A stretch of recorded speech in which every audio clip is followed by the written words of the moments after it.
You're listening to the Pace Radio Network here at paceradio.net.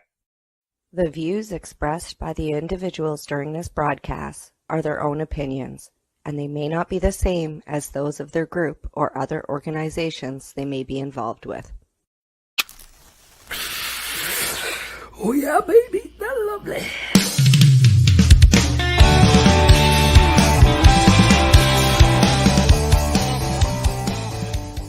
We now wander off the beaten path with an update from the Reefer Reporter.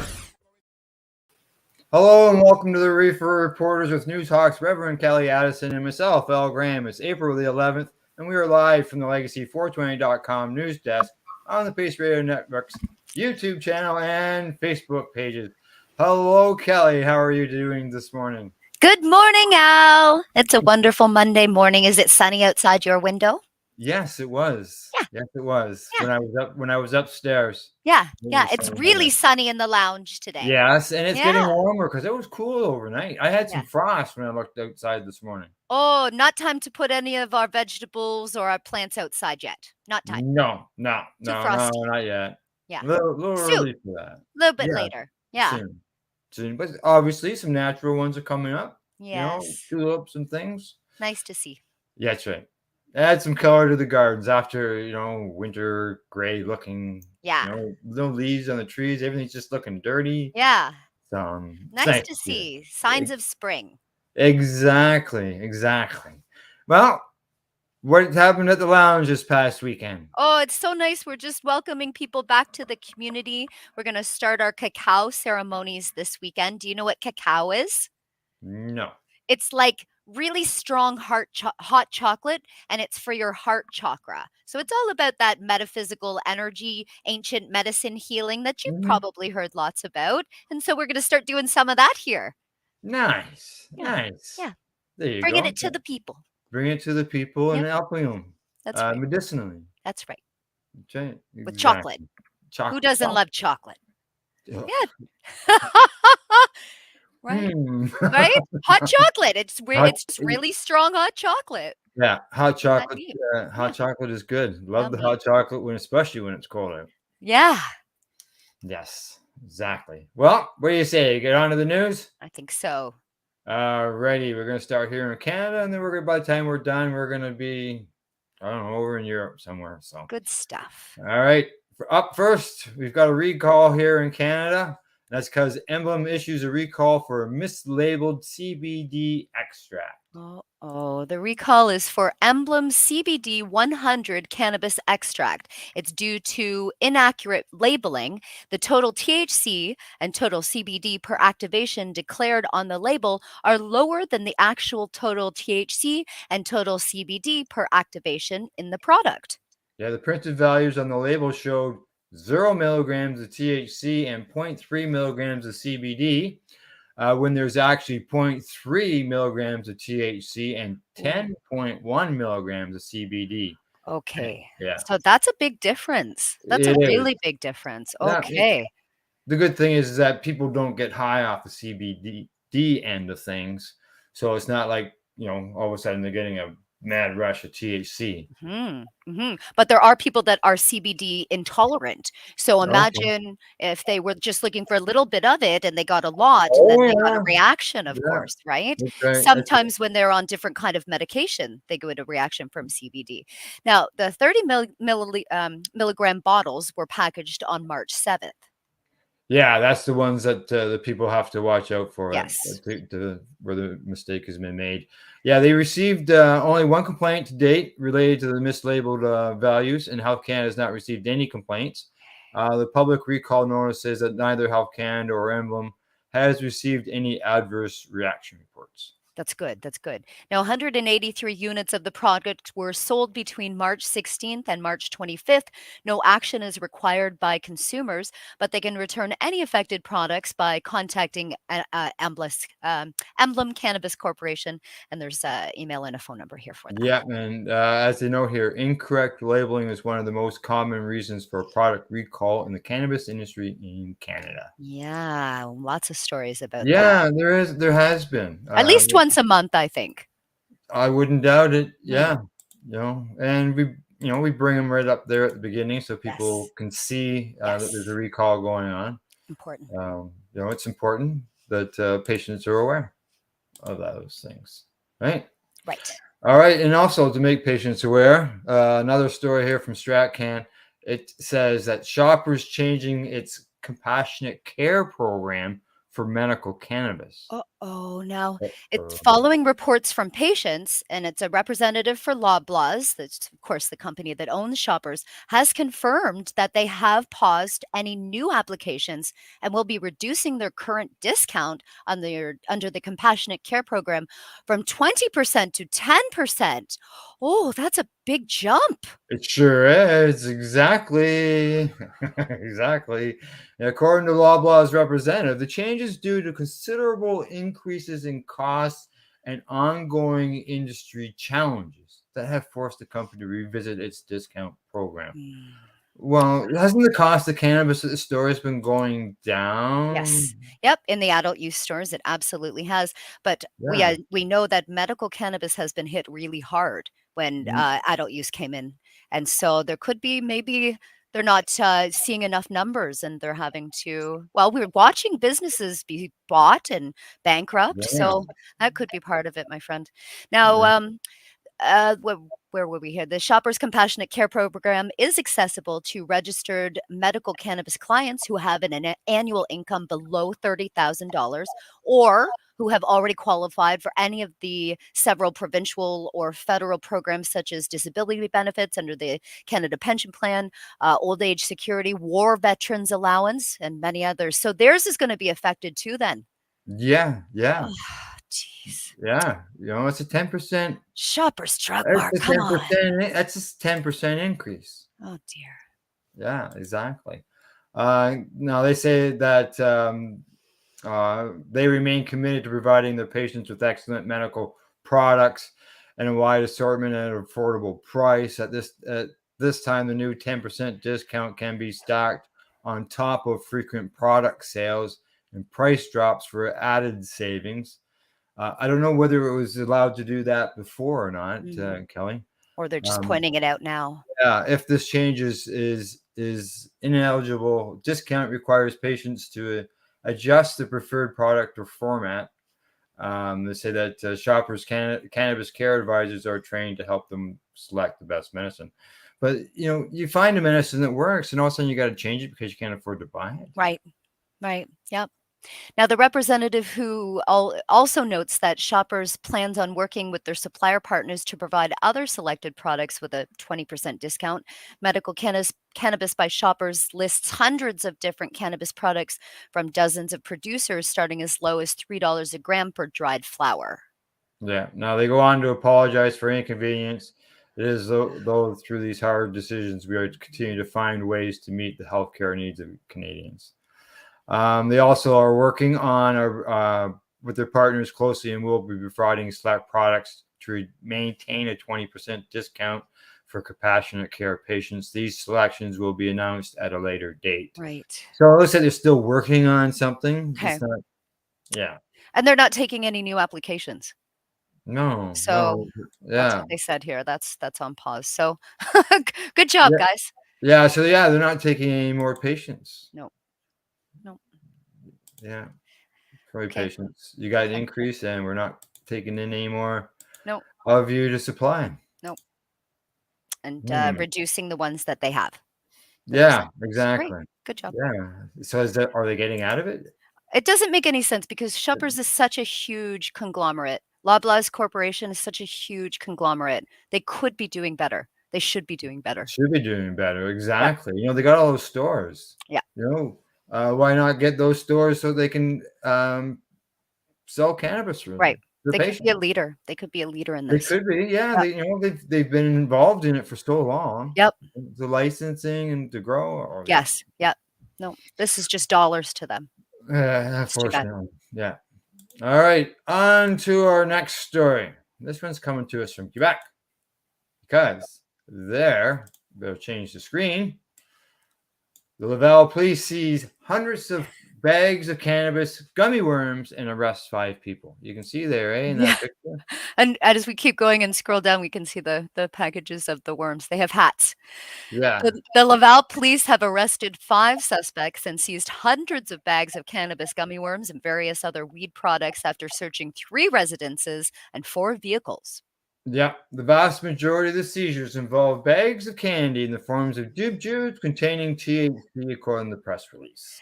Now, the release says that the investigators working in conjunction with the province's Centaur strategy were tipped off in August about cannabis and cannabis products being distributed between Laval and a Mohawk community.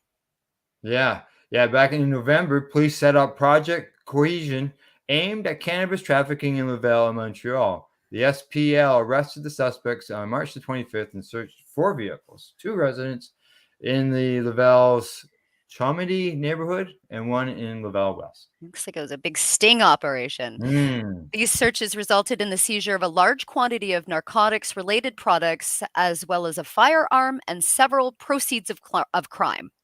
Yeah, that part's never good. The nuclear worms gummies packaging is problematic as the amount of THC in the products, according to the police. Yes, and we always talk about that if they're that kids can like them, then they're going to be more attractive to children, and that's always an issue.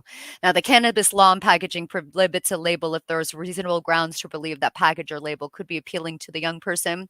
This picture looks like something you'd get in 7-Eleven. That would be like a sour gummy. That little, right? It does look like that, so I can see what they're saying there for sure.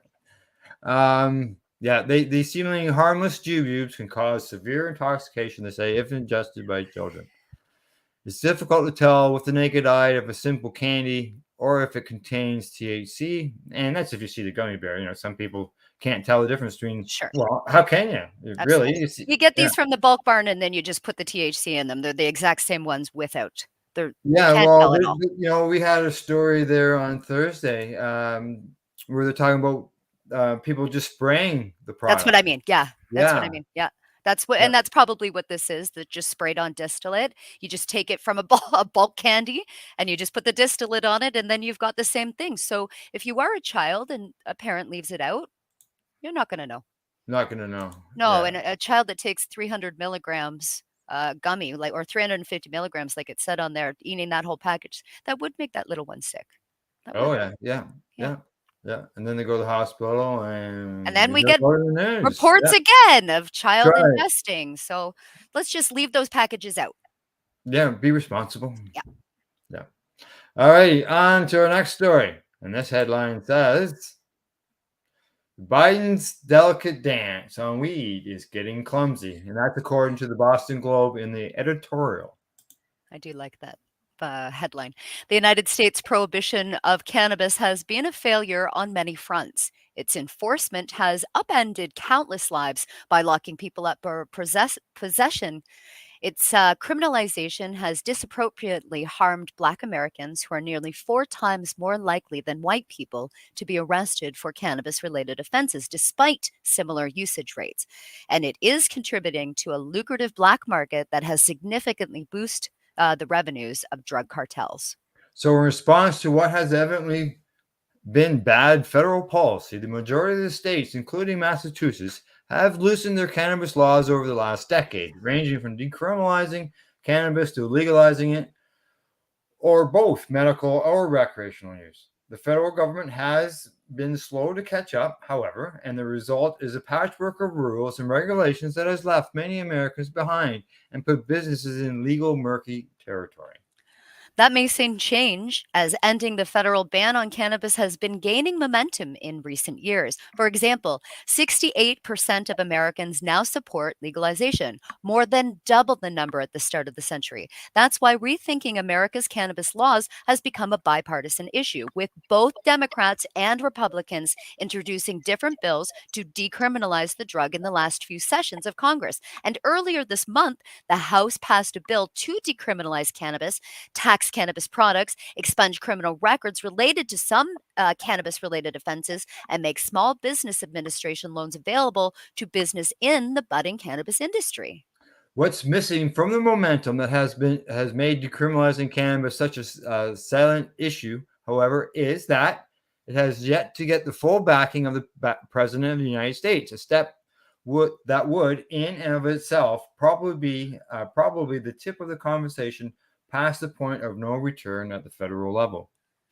Now, on the campaign trail, President Biden promised to decriminalize the cannabis, saying that his administration would work to wipe out criminal records related to it. But the White House has so far been tepid in response to the House's bill's passage and has not yet thrown its full weight behind this specific legislation. It would be a shame if Biden let this opportunity slide, because he could use his bully pulpit to forge a bipartisan path to decriminalization. Though the House bill mostly passed along party lines, 3 Republicans voted in favor of it, and several Republican senators have previously expressed support for decriminalization. That's right. Given the pace at which states have been legalizing and regulating the sale of cannabis, it only makes sense for the federal government to finally catch up. Here. Because the federal government classifies cannabis as a Schedule I substance on par with heroin and LSD. It stifles researchers' ability to test cannabis for its medicinal use if they receive federal funds, and it makes operating businesses in the legal cannabis market difficult. Businesses, for example, can't qualify for certain tax deductions or credits.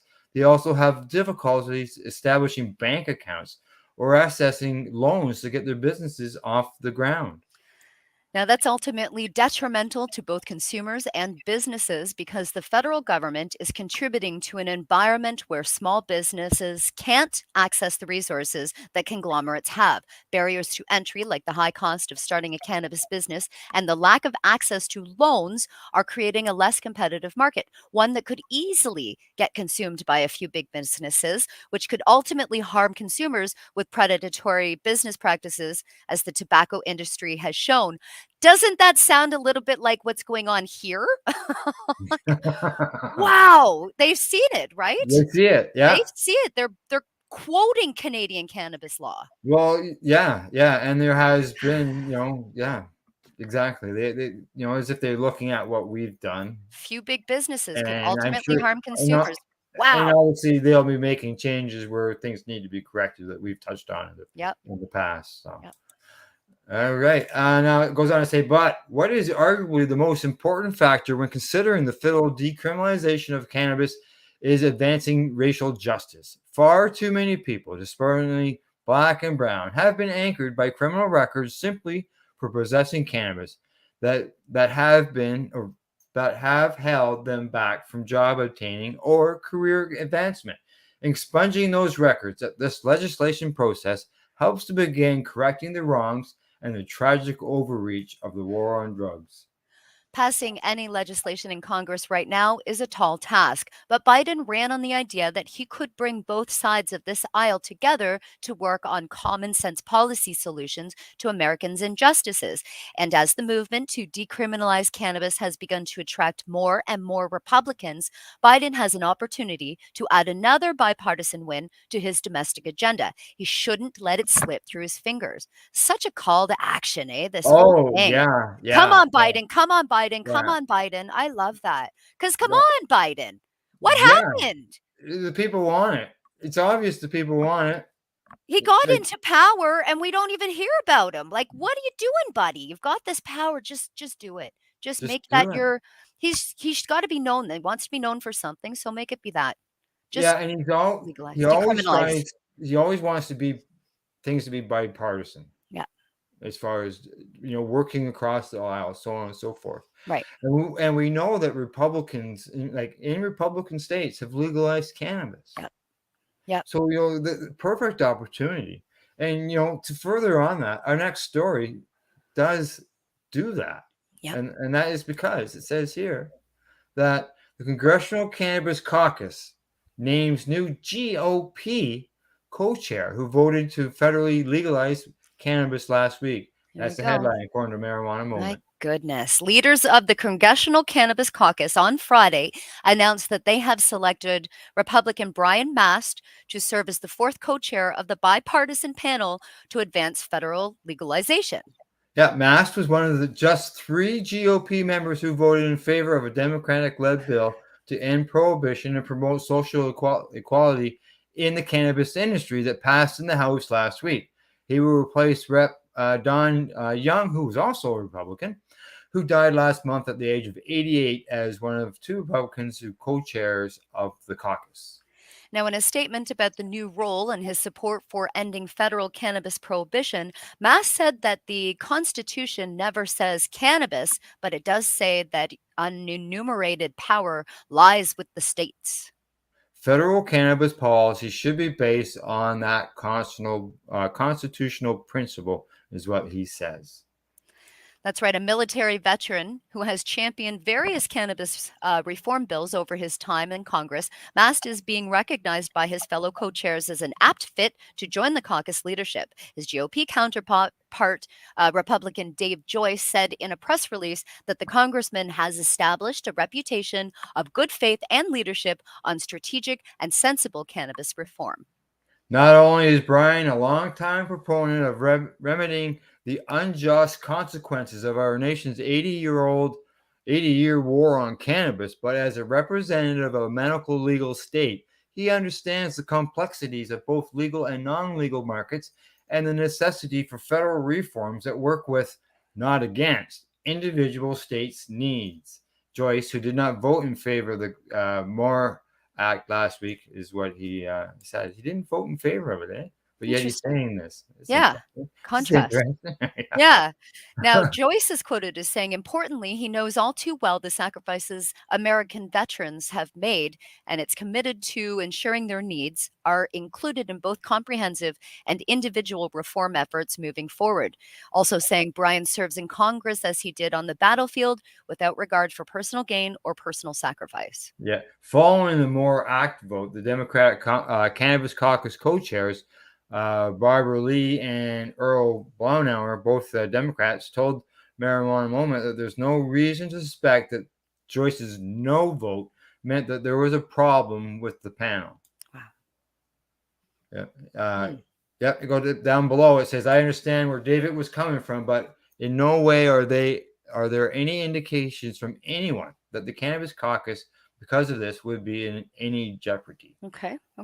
Well, Mast, in contrast, did back the MORE Act, though he did vote against an amendment that was ultimately defeated to require federal agencies to review security clearance denials going back to 1971 and retroactively make it so cannabis could not be used as a reason to deny or rescind a security clearance. Yeah, just because someone consumes cannabis shouldn't deny the security clearance. No way. Joyce's no vote on the overall bill didn't exactly come as a surprise. Not only did his office circulate a letter to other GOP officers ahead of the House Rules Committee hearing on the bill, outlining the reasons for his opposition after attempting to work with the sponsor on revisions, but he also penned an op-ed for Marijuana Moment going into further detail about his stance in the bill ahead of the floor vote. Okay. Now, in any case, Mast has a strong record of supporting cannabis policy reform in Congress, besides voting for the MORE Act both last week and when it was first on the floor in 2020. The 41-year-old Mast has also consistently supported legislation to protect all states' cannabis programs from federal interference. He also wants to expand research to cannabis, safeguard banks that work with state legal cannabis businesses, and more. He voted for an amendment aimed at removing roadblocks to research on the benefits of psychedelics. Oh, wonderful. Great. There we go. He's good. Okay. Yeah, exactly. He sounds like he's a good guy all around. Wow. He's a co-sponsor of the GOP-led bill to federally legalize and regulate cannabis. That's being sponsored by Rep. Nancy Mace. Yes, we've reported on that in the past. As well as a more modest measure to deschedule cannabis. But Mass has also attached himself to bills from Young to protect gun rights for cannabis consumers. Yeah, because they lose them. Right. Yeah, and Rep. Greg Stowe to prevent the U.S. Department of Federal Affairs from denying veterans benefits over state legal cannabis activists. I like this guy. Yeah, so Joe's got to reach out to a guy like this. Yeah, they got to work together. Joyce saying Brian is distinctively qualified to carry on the torch of Don's leadership. I am pleased to welcome him as my fellow Republican co-chair and look forward to continuing the caucus bipartisan work together. Blaumer, for his part, said that Congress is poised to advance comprehensive reforms for the cannabis industry, and that MAST brings a valuable perspective to the areas of improving veteran care and making the federal government a partner, not barrier to, cannabis research and industry. I look forward to working with him. Lee saying MAST's years of advocacy for veterans and experience representing a medically legal state will provide valuable insight. Yeah, Wow. Cool. exactly. There we go. So Very yeah, very good. Gotta like that. That's Yeah. So Joe, there's a guy right there on Come your on, side. Joe. Joe's listening. Yeah, exactly. Come on, Joe. He's the guy you need to reach out towards to get things going. By the sounds of it, on the Republican end of things. That's what he wants, Yeah, you want to work bipartisan, right? give him a call. That's your guy. That's right. Exactly. Well, Kelly, it's medication time. Kelly and I'll be right back after a joint session. You're listening to the Pace Radio Network here at paceradio.net. A doctor's job is to relieve your pains. And when it comes to growing cannabis, the biggest pain is trimming. Let Dr. Buck Cannabis Trimming Solutions take the pain away. Whether you're a home grower or a commercial operation, we have the cure. From 4 plants to 400 plants, garden size doesn't matter. Dr. Buck Cannabis Trimming Solutions comes to you with years of experience and professional discreet service. It's simple. We trim your weed and we do a damn good job. Visit drbuckcts.com to book your trimming. Pace Radio Network, created by patients, for patients, and for those who want to know. At Legacy 420, we believe in being different. Experience the difference of quality control. Our labs provide tested formulations for all of our products. Experience the difference in trust. Our customers can trust that we are following up-to-date COVID precautions for their safety. Experience the difference in accessibility. We're open 7 days a week. Please visit our website, legacy420.com, or contact us for curbside pickup as well as nationwide mail order shipping. Legacy 420 values overall wellness. Come and experience the difference of Legacy 420.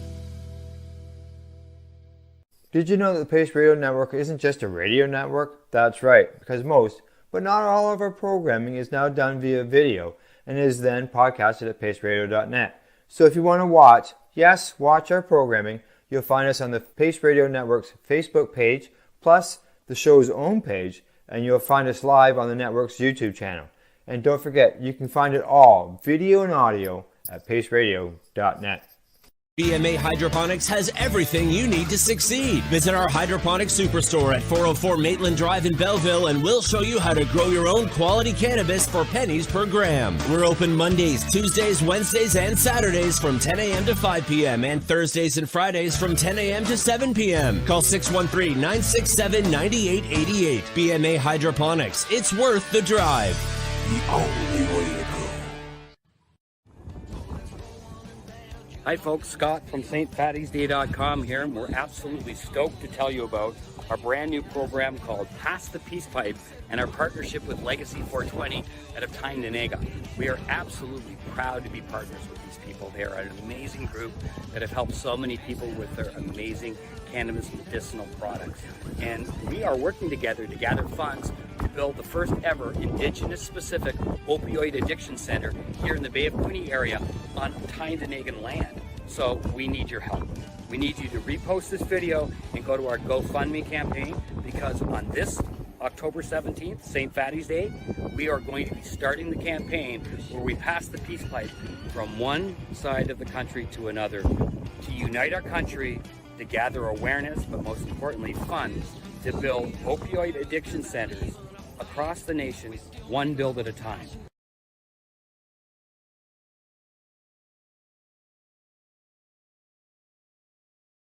You're listening to the Pace Radio Network here at paceradio.net.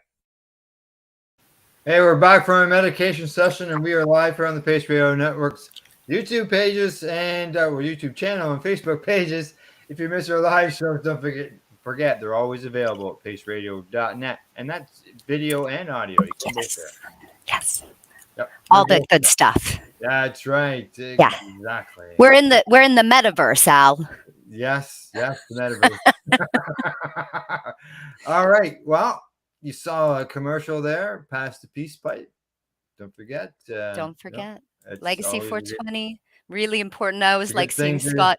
He's so funny. I follow him on Instagram. He's always posting things that are really silly, different puns, like knee slapper Yeah, puns. I like him. He's a funny guy. he likes to do that. That's what I've Yeah. noticed as well. Yeah. All righty, Champion on for to our next. cannabis. That's right. That's right. That's right. Okay, on to our next story. And the headline here says the cannabis sales fund expanded youth services library upgrade in this California city. Oh, Nice. some That's good according to the Global. news. Okay. Yeah. The city has established a public benefit fund in 2018, the same year cannabis sales began in the city, of 310,000, so that the cannabis tax revenue could be allocated towards libraries, park improvements, and youth services, among other initiatives. The upgrades at the library include a children's patio with a pay structure and outdoor reading areas. And according to Voice of OC, the city established a public benefit fund in 2018, the same year cannabis sales began in the city, of 310,000, so that cannabis tax revenue could be allotted towards libraries, park improvements, and the youth services, including other initiatives. Now, the main public library in Santa Ana, California, has received a near $1 million upgrade thanks to tax money collected from sales at licensed cannabis businesses. Yeah, keep going. The I've up- lost you. the I've lost you. I know this is a funny article. The upgrades at the library include a children's patio with a play structure and outdoor reading areas. Wow. Okay, all right, there you are. Okay, drop down below the next ad. Whew. Earlier this year, in the city of Ottawa, Illinois, began debating what to do with this local cannabis tax revenue, including the prospect of building a new community pool. Wow. This is amazing. There's only 310,000 people. Yeah, Right? Less than Peterborough, which we're both close to. Now, the local architect firm has already been contacted, and the build would cost approximately $4.5 million plus a 9% architect fee, and that's according to the report. yeah. Last August, recreational cannabis taxes that were collected in Michigan led to a significant grant for post-traumatic stress disorder. Right, For the research. Michigan money. The Yeah. Multidisciplinary Association of Psychedelic Studies was awarded with $13 million, a grant to continue its investigation into the treatment of PTSD with cannabis. Yep. The funding was allocated through the 2021 Veteran Marijuana Research Grant Program and supported a second randomized controlled trial to test the therapeutic potential of cannabis as a treatment for PTSD in U.S. veterans. Last month, reports surfaced that New York, where legal cannabis sales are expected to begin by the end of the year, could impose a potential tax on the high THC products. Ooh. Uh-huh. Per Syracuse.com, the proposal would see distributors taxed in different amounts depending on how many milligrams of THC are present in products. If the plan moves forward, New York will become the first state to tax cannabis in this manner. That means, that means they're going to tax it by the THC level. Yes. The money that they're taxing is using for libraries and buildings and pools and such. It's great, but I don't think there should be a tax on different levels of that. I completely agree with that. Doesn't make any sense. Yeah. And, there's been other places, other reports throughout the years of communities who have benefited from the tax collection. Yeah. Yeah, I love that. I still talk about that Michigan made billions of $1.3 billion and gave $150 million to their funds for that. Yeah, they distributed amongst the communities depending on how many stores they got, depending on how much they got, because there was an average per store that in the if you opted in. If you opted in, you got some slush money. And it's helping these communities. Cannabis. I love it. Yeah. I love it. Yeah, exactly. Good stuff. All right. Now here's some more good stuff. This headline says 14-year-old epilepsy patient is seizure free after 2 years of medical cannabis treatment. That's according to French Toast. The Fresh Toast. Goosebumps. Texas Original Compassionate Cultivation announced that 14-year-old patient James Challenger has gone 2 years without experiencing a seizure. He's also stopped taking all oral seizure pills as of March 2022, a reduction of more than 20 pills to none to none after introducing medical cannabis in his treatment plan. Oh my God. Wow. As one of TXOG's original medical cannabis patients, James Milestone represents the proven efficacy of medical cannabis in managing epilepsies as well as symptoms of autism. Wow.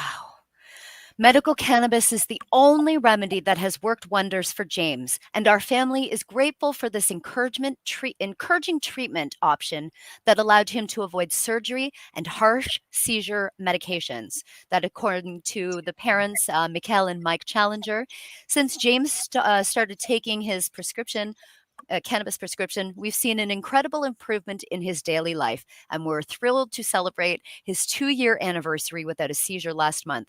We strongly believe medical cannabis is a healthy option that should be available to all Texans who want to gain control over their debilitating conditions and symptoms. There you go. Wow. Wow. The Challenger family advocates for increasing access to medical cannabis in Texas and supports expanding the state's compassionate use program to enable more people to benefit from the medicine. By removing the CUP's restriction on qualifying conditions and eliminating the THC cap, the family hopes physicians will have greater authority to decide what is best for their patients. The Challengers know that an expanded program would mean more Texans could experience the improvements that James has seen. Wow. Yeah, when you see something like this, it's just can't deny it. You can't, and in a country that is federally illegal. Yeah. It's and in Texas, which is one of those red states. Yeah. And so it is so nice to hear parents speaking out about this, saying things like he was on 20 pills a day, saying things like 2 years seizure free because of cannabis. Yeah, that's right. Oh my Exactly. God. As a mother of a 14-year-old child, the same age as James here, my heart goes out to these parents, and congratulations to them for being able to speak out like this. Yeah, Share. exactly. Powerful. It's patients like people like this speaking out that help make the change as well. Yeah. They have gummies, tinctures, and lozenge products, and so I would assume that this is what they've been giving this young lad James in order to help him out. Wonderful. No, boy. Nice to hear. Good news. It is, exactly. You can hear news like that, with a 14-year-old, going seizure free. Yep. It's always good. You hear any person going seizure free from it. Beautiful. All right, and talking about cannabis and all that, this next story brings a familiar name, and that's Dr. Raphael Mechoulam. Latest discovery is more potent than THC and CBD combined, and that's according to Bazinga. That's right. Dr. Raphael Mechoulam is one of the world's most famous doctors, especially in the world of cannabis medicine. He's my hero, Al. Yes, I know. Hero. He has been given the nickname the father of THC and the father of cannabis research because he is renowned for discovering THC and isolating it. Because of his breakthrough discoveries, he has helped jumpstart the medical cannabis revolution while helping thousands of people around the world. Over the last few years, he has significant achievements through one of the latest occurred just last year. Dr. Mechoulam's latest discovery is called EPM 301, or cannabidiolic acid methyl ester, also known as CBDA. EPM stands for Endless Potential Molecules, and there are now 14 patented molecules that are being tested on humans with the U.S. FDA guidance. 14 patent. Yeah. The first targets of EPM are psoriasis and inflammatory bowel disease, IBD, which are notoriously difficult to treat. Here. THC, CBD, and other cannabinoids are considered secondary compounds in the cannabis plant because they're only produced after the primary acids have been decarboxylized. Now, or decarboxylated. On the other hand, EPM 301 can easily be reproduced and has significant potential in treating numerous inflammatory conditions. Dr. Mechoulam unveiled in 2019, but back then it could not be used in pharmaceutical setting because it was naturally unstable, which is why he worked with EPM to find a way to make it more stable. Oh, okay. Swissa told Israel 21C, I guess that's a news place, that the cannabinoids found in cannabis products these days can only be found in the dried cannabis flowers, while the live plant is where you can find the acids, which are precursors for these cannabinoids. Cannabinoid acids themselves are more powerful and just as promising as conventional medicine, though when they are exposed to heat, they break down easily because they are so unstable. Okay, so the EPM asked, is it possible to create cannabinoid acids in the lab in the way that is stable and suitable for prescription medicine development? That's the core difference between EPM versus what's happening in the market today, Swissa says. Now, Al, you know I get really upset when it when it comes to what we say is fake cannabinoids. But what's I know really you do. I do, because I don't think they should be made in the lab. I think they should be made from a plant. But what this doctor is doing is he's finding a way for places that won't even look at the plant at all to be able to at least get the cannabinoids for science and medicine. And in that sense, that's helping and saving lives. It's helping saving lives. And that, that's what we want. That's really what we want. We want to save lives and help people. Sure. They say it's much smarter to use synthetic molecules because they are highly reproducible, and because reproducing small particles would be cheaper than creating plants. You can achieve scalability, reproducibility, and robustness, according to Dr. Professor Dan Peer, who is the director of the Laboratory of Precision Nanomedicine in Tel Aviv. They're trying anyway. Now, Pure disclosed excellent results of the study as EPM 301 for treating IBD, which is irritable bowel system disease, during the International Cannabis Conference, which was hosted in Israel virtually in June 2021, saying, "My lab has been studying novel approaches to treat inflammatory bowel diseases such as Crohn's and colitis." He told this magazine, "I'm a very skeptical guy. Usually molecules don't work at the animal level, let alone the clinical level." Oh, wow. But when I was approached 4 years ago by Raphael to check some molecules he synthesized, we discovered that one of them, EPM 301, has unique super anti-inflammatory properties. It looks very safe in animal models and is much better than the steroids that are gold standard treatment for flare-ups. This might change the landscape for anti-inflammatory drugs. Wow. Well, yeah, I know. I was eating those steroids for quite a while. So. Right. So if we can compensate with something that is of the plant molecules, of the cannabinoids molecules, that's certainly going to be better than those steroids that are just going to break down and destroy your body overall. EPM developed a method to work with original substances of cannabis, says Dr. Mechoulam. So while everybody is discussing THC and CBD, these cannabinoids are actually a secondary substance. They only appear later in the plant. Yeah.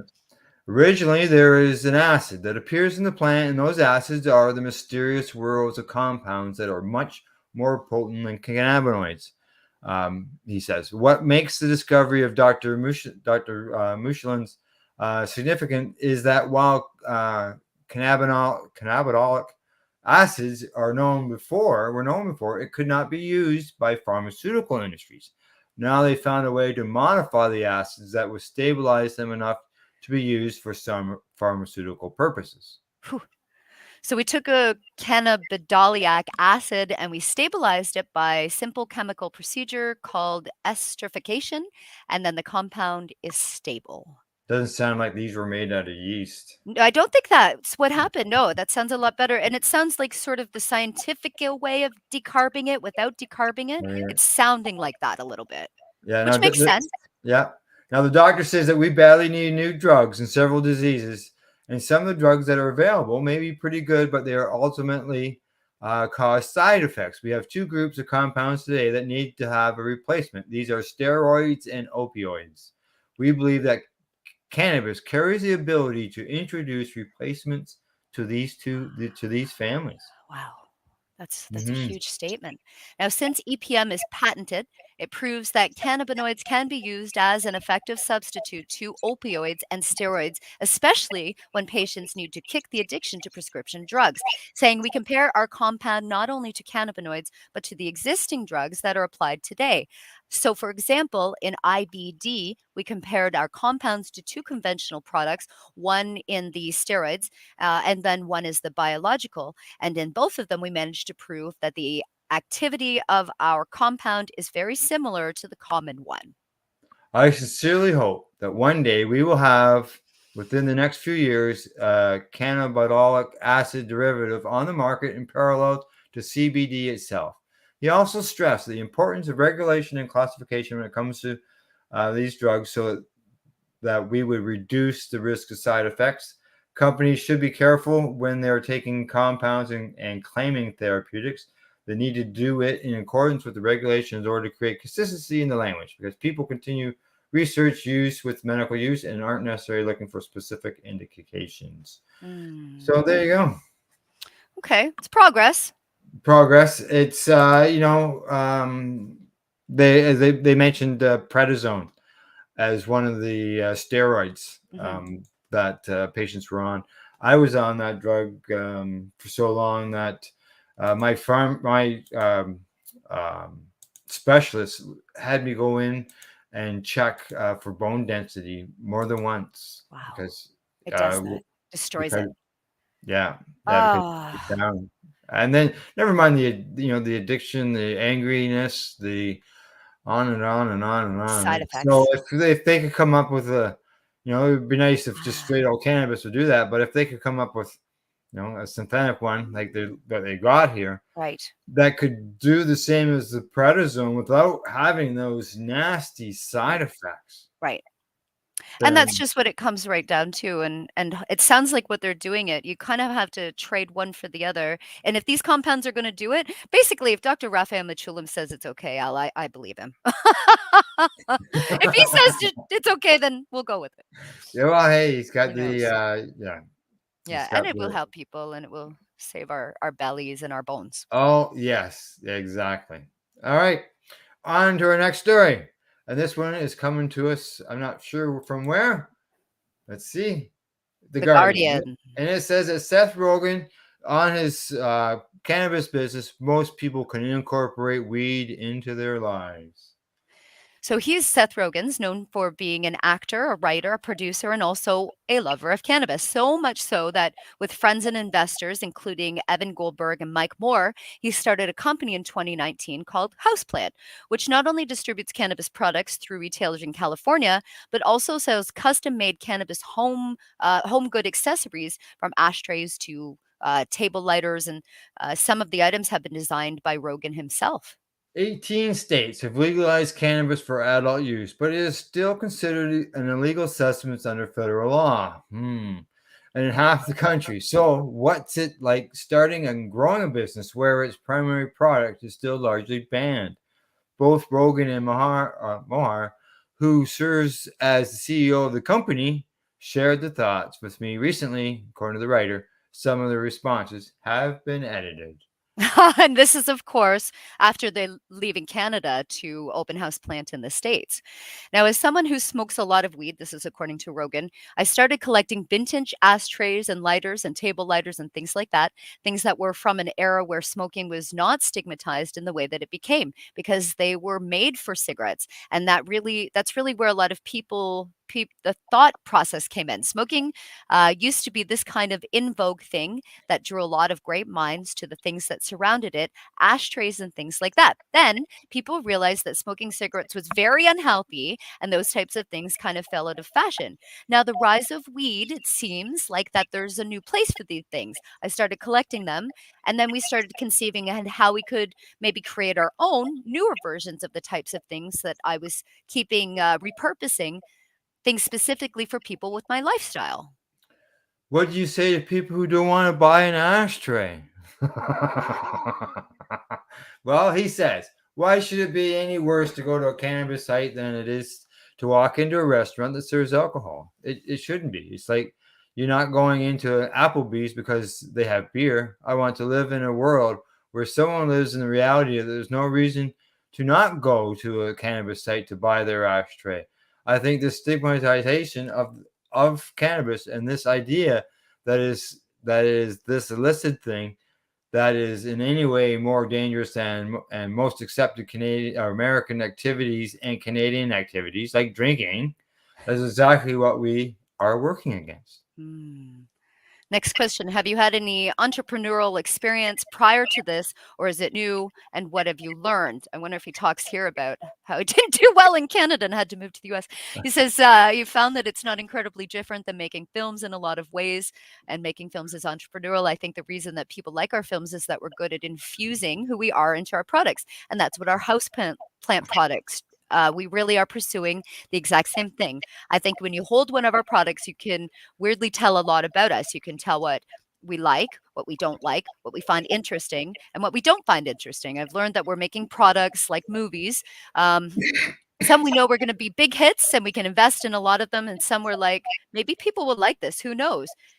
If you're making Neighbors, you're like, yeah, this is going to work. If you're making The Disaster Artist, it's a little weirder. Who knows? Similar philosophy in our products, if anything, just like our films, and we pleasantly surprised how many people respond to them. Yeah, I like their branding. It's really neat. Their cannabis was always a little bit more expensive for my taste, to be honest, but they're cool. It's cool looking, old vinyl looking things, stuff from the 70s. It looks like right out of that 70s show kind of stuff. It's cool looking, but it's a little bit of the higher end stuff. Yeah. All righty. Good to know. Yeah, good to know. Yeah, the house plant incorporates a social message within the marijuana policy project and cage-free cannabis and Black Lives Matters. As a businessman, are you worried about alienating customers because of your overt social stance? He says, I invite them to not buy our products. There you go, straight up. I think cannabis is a political thing in America right now, and if you pretend it's not, that is a political stance where you are taking the position of denying reality and ignoring the actual political climate that we live in right now, and we do not want to do that. In general, I'm not afraid that we will lose our customers for speaking our minds and for being true to what we believe. I have not seen a lot of evidence that people don't actually see things or engage in comments with things if they don't like the person that's running it.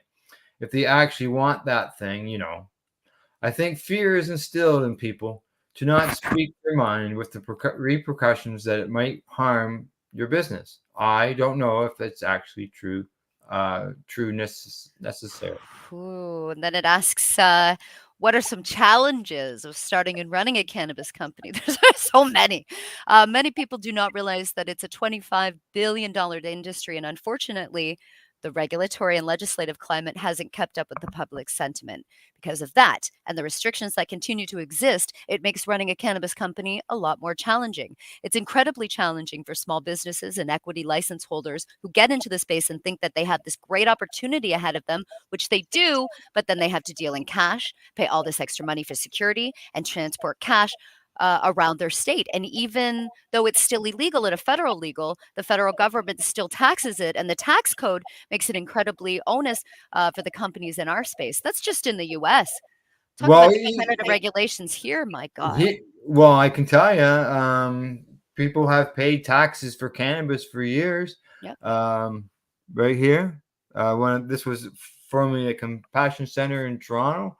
Yep. I know that they were reimbursing tax money to the federal government, yep, as well as others. Yep. So yeah, they'll take their money. They want their money, whether it's legal or not. Yeah. They want their money. Yeah. No problem. Yeah. Where do you see yourself in the industry in 5 to 7 years? Is their question. He says, I'm not sure. If you asked me 5 years ago where we would be, I would not say where we are right now. I'll tell you that much. We live in unpredictable times. I hope we live in a world where people contextualize weed the way that it should be contextualized in their lives. I hope that cannabis beverages are sold at bars and restaurants. I hope that cannabis is federally legal. I hope that people understand that there's no reason that it shouldn't be. And I hope that slowly people understand that things they've been told about it are not true, and that most people, if not everyone, can in some way incorporate cannabis into their lives that would be positive, be it for sleep or relaxation or CBD for muscle pain or things like that. It has anti-inflammatory effects. I think it's something that has an enormous amount of potential to help a huge amount of people, and I hope that it has the opportunity to do that. I like Here, that. here. Nice call to action right there. Nice That's choice. right. Yeah, yeah, exactly. And he's got a big voice and a big platform, so It does. It good to does. hear. And it's good to see that he's using it Yeah, in order to be able to do that. yeah, you yeah. He know? always have. Even that stoner movie culture that he's so renowned for, that's pushing the envelope. That's, consumption of cannabis right on the screen. And he has, what, half a dozen or more movies specifically about that. So Seth Rogen's always done that. He's always been a leader in our community. No, when you got the platform and you want to make change, Yeah. hey, you can use that, right? Yeah. People do. All righty, on to our last story of the day. And this one says, according to Psych Post, psychologists have developed a new psychotic metric assessment for cannabis intoxication. So what's Kelly? What is this all Let's about? see what they're saying now. New research published in the Drug and Alcohol Dependence provides evidence that a new scale that incorporates contemporary young adult language to measure the effects of cannabis is a viable alternative to the standard assessments of intoxication. Many previous studies examining cannabis use have simply asked the participants to indicate how high do you feel on a sliding scale.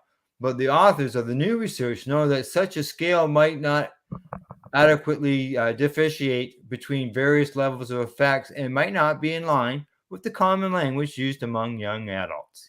Saying research on cannabis is growing pretty rapidly. However, the field is still working on some pretty foundational issues about how to measure the effects of consuming cannabis consistently, as well as in ways that reflects the experience of people who are using it. That's the study's author, Renee Cloutier, a scientific director for the Program Evaluation and Research Unit at the University of Pittsburgh. Without this step, researchers are limited in their ability to generate knowledge that is reliable, generalizable, and easy to communicate back to the people who are most invested in it, i.e., people who use and purchase cannabis. The downstream consequences is that we lack a robust evidence base for creating an informed and empowered consumer base or policymakers who want to develop evidence-based cannabis policies. Okay, so the researchers have developed a new sliding scale for cannabis effects that include 4 anchors: relaxed, calm, chill, high, and stoned baked. So those are the new words? Those are the words. To further evaluate the new scale, Klucher and her colleagues conducted a 14-day daily diary study with 161 young adults. Each day, participants were asked if they had used cannabis. If they had, they were additionally asked to report the mode of administration, which would be bong, a vape pipe, edibles, etc., and to rate their subjective intoxication using both an older scale and the newly developed scale. Okay, so the study aimed to validate a new 4-anchored item that uses contemporary young adult language to assess subjective cannabis effects in daily life. As expected, cannabis consumption levels are positively associated with the revised subjective cannabis effects slider, and this association was moderated by mode of administration. Specifically, the cannabis consumption subjective effects links was stronger on vape-only days relative to blunt-only days. Our findings reinforce the need to update and expand our assessments of cannabis effects to align with the language used by young adults, rather than focusing merely on degrees of impairment or intoxication, as well as account for variability in effects of mode of administration. Okay, so it sounds like they're trying to give them words that they're more familiar with. They're saying they're targeting these young adults, so the young adults would be using chill or baked or something like that. So they're giving them those options as references. So they Instead would of saying, understand "Are them a you little bit high?" more. Yeah. Yeah. Or like, how intoxicated do you feel right now? It's basically, are you baked, man? And then they can answer that in more of an honest way. It sounds a little bit like that. Now, importantly, the new scale has a larger standard deviation compared to the older version of the measure, suggesting that the anchors encouraged use the full scale. Oh, wow, really, eh? Yeah. Further policy and interventions focused on co-use behaviors will need to carefully define outcomes based on conceptual relevancies, broader subjective effects versus impairment intoxication as examples, and target substances such as cannabis versus alcohol versus nicotine. Okay. Now they're saying there's some caveats. First, we assess subjective cannabis effects the day after a cannabis use event with a single item broadly referring to how participants felt. It is possible additional items could capture the more important effects than what we specifically studied. It is possible that participants did not fully recall the effects a day later had we assessed the effect in real time, and maybe we have gotten different results. Because this was a secondary analysis with larger study focused on young adults who regularly use both cannabis and alcohol, findings may not generalize to individuals from other age cohorts who do not regularly use alcohol. The sample was also primarily white, so findings may be not generalized to individuals who do not identify as white. Okay. Well, I like the names that they're using. I like that they're choosing words that these young adults would be more understanding. But it it doesn't sound like there are really variety of humans involved. I look at the language that someone's using might be maybe because of the time period of when they grew up. Yeah. You know, when they were, It could be. Yep. you know, like obviously the language has changed over the years. Well, just look at legalization. Cultivars instead of strain. Right? Yeah. Oh, what else? There's other words. We didn't even call it cannabis before. It was weed, it was marijuana, it was pod, it was, anything but cannabis. That's what we say now. Exactly. Yeah. Yeah.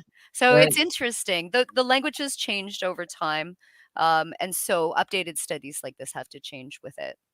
Yeah. I just found it odd that they say, well, the use that you like. Yeah. The words you use shows your shows some type of intoxication. Right. I maybe I'm looking at this wrong. I looked at it as intoxication because of driving and stuff like that, right? Oh, yeah. Well, I think they're maybe talking about impairment, maybe. Just overall impairment. Yeah. But did you ever call half a quarter? And now they don't say that anymore. And when you're going to get quarter, half quarter, right? And now they're like, no, what's half a quarter? Like you have to say 3.5. They look at us like you're an old person. If you say half quarter, can I have half a quarter? This eighth stuff, you know. What? Give me half a quarter. Yeah, quarters, stuff like that. It's just terminology and the words change over time. That's it. That's what I'm saying. Normal. Yep. A little bit different. So I guess it makes you shows our age, Al. Well, yeah, and you know what? Things evolve. Things evolve. All right, lounge this upcoming week. You know what we're doing? We've got the Canada Dating Show back. All right. Saturday night Canada Dating Show. It's a virtual event, free on KGL TV. We've got some, of course, Timmy Boyle is our host, and we've got some really cool contestants. So that's, I think, 8:00. It's on KGL TV on Saturday night. Saturday night, 8:00. Yep. All free right. show. Good stuff. Yep. Good stuff. All right. Other than that, that's our Reefer report for April 11th, 2022. And from the Legacy420.com news desk, and for our buds at BMA Hydroponics, Dr. Buck, CTS.com, Camelford Lifestyle Shop, and Legacy420.com. In closing, I'd like to say thank you to them and thank you to our listeners for tuning in. And please don't forget to educate, medicate, and do not incarcerate. Oh, yeah, baby. That's lovely. You're listening to the Pace Radio Network here at paceradio.net.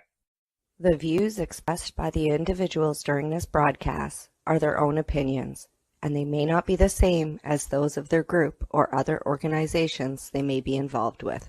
BMA Hydroponics has everything you need to succeed. Visit our hydroponic superstore at 404 Maitland Drive in Belleville and we'll show you how to grow your own quality cannabis for pennies per gram. We're open Mondays, Tuesdays, Wednesdays, and Saturdays from 10 a.m. to 5 p.m. and Thursdays and Fridays from 10 a.m. to 7 p.m. Call 613-967-9888. BMA Hydroponics. It's worth the drive. The only way to go. At Legacy 420, we believe in being different. Experience the difference of quality control. Our labs provide tested formulations for all of our products. Experience the difference in trust. Our customers can trust that we are following up-to-date COVID precautions for their safety. Experience the difference in accessibility. We're open 7 days a week. Please visit our website, legacy420.com, or contact us for curbside pickup as well as nationwide mail order shipping. Legacy 420 values overall wellness. Come and experience the difference of Legacy 420. Did you know that the Pace Radio Network isn't just a radio network? That's right, because most, but not all of our programming is now done via video and is then podcasted at paceradio.net. So if you want to watch our programming, you'll find us on the Pace Radio Network's Facebook page, plus the show's own page, and you'll find us live on the network's YouTube channel. And don't forget, you can find it all, video and audio, at paceradio.net. A doctor's job is to relieve your pains. And when it comes to growing cannabis, the biggest pain is trimming. Let Dr. Buck Cannabis Trimming Solutions take the pain away. Whether you're a home grower or commercial operation, we have the cure. From 4 plants to 400 plants, garden size doesn't matter. Dr. Buck Cannabis Trimming Solutions comes to you with years of experience and professional discreet service. It's simple. We trim your weed and we do a damn good job. Visit drbuckcts.com to book your trimming. Enjoy the buzz of legalization with Campbellford Lifestyle Shop. From lights to plant nutrients, books, consumption accessories, and more, we've got all your basics to grow or consume cannabis. Visit our info center or take a look at our piercing services and body jewelry, now available in-store through Campbellford Lifestyle Shop, 17 Bridge Street West, Campbellford. You're listening to the Pace Radio Network here at paceradio.net.